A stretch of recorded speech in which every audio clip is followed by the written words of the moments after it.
Alright, so now let's go over everything that happened today, whatever happened last month as well, and basically just do a review of all of the trades for today. For last month, I'm only going to do like just a stat overview. That's it. So let's do last month first. Last month, here are the stats right here. Right, this is it right here. Overall, made $1,000. Not bad, right? Not bad. However, the key is that my profit factor is not quite there yet. It's only 1.4. And the only reason we're doing so well is because of that, and along with our winning percentage. So, doing some decent moves here. I did also decrease the size, I believe, this month, and then coming into December, I ended up doing horrible. Did y'all get new flavor hemp cigarettes? Let's see. I don't think so. I think it's the same things we've had. We got those. Yeah. Here is today. It's not a big seller for us. Yeah. So we have the wild hemps and the tats. That's all we have. Oh yeah, no. Don't forget the wild hemps on the bottom. Yeah. We do be selling some smokies around here. Alright, so basically today was a horrible day in the emotional sense, great day in the profit sense, horrible day in the following the rules sense. I shouldn't say horrible. I did slightly bad. Slightly So bad. I got I take a mango strawberry. The issue was I came into the day slightly tilted in my emotions.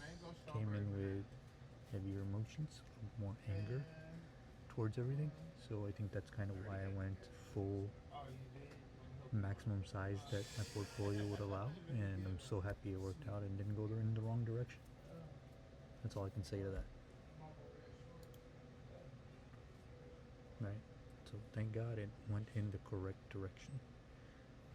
Anyways, just trying to hit my base hits, call it a day, and luckily today it worked out that way.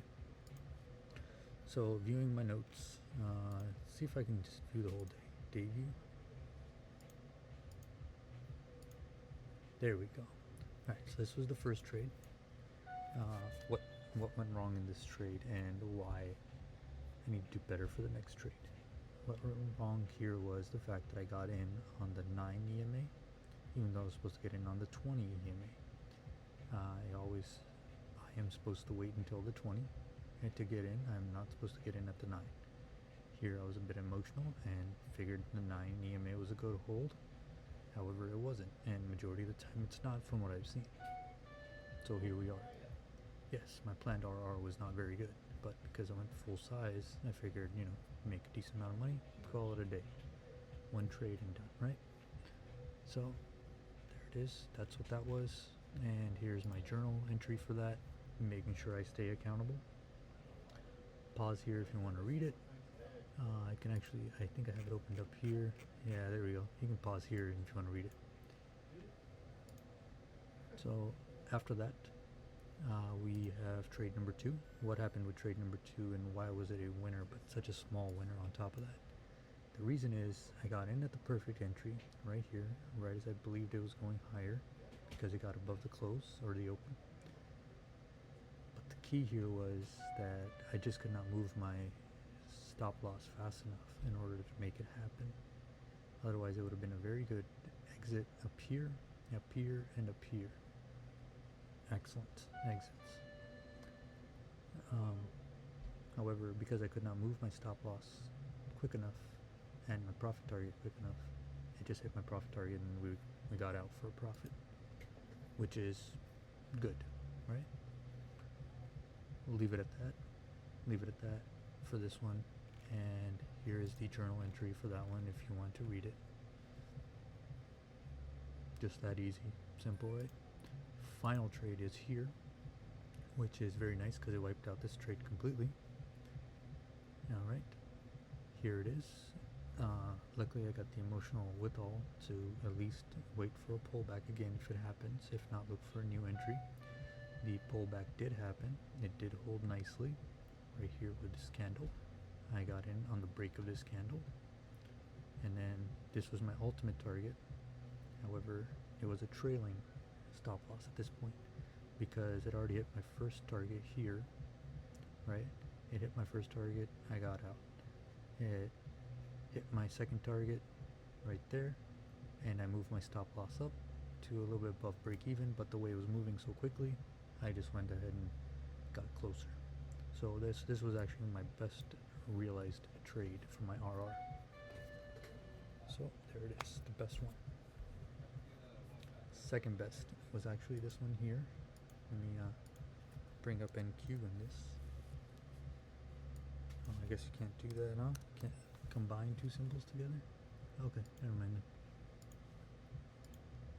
then. Anyways, this was the best trade of the day. Excellent hold and everything. There was another trade that happened here on NQ, which I wanted to take for this one. However, I reached my profit target, so I couldn't, take it again. Here it is for you guys, so you can see it exactly on the T, what it looks like when it comes to the actual trading platform with the executions and everything. Numbers might be a little bit off just because I ended up just moving things around a little bit more, so.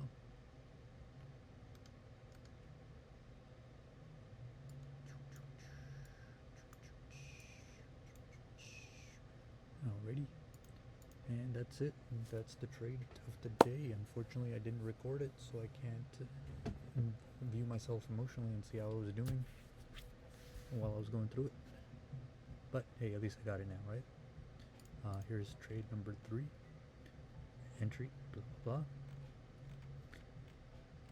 Alright, here is my reasoning as to why I think I went very heavy on my portfolio today as far as executions are concerned. But there it is. Read them, go through it slowly, do as you please. Hopefully I didn't put anybody's name in there. That's it.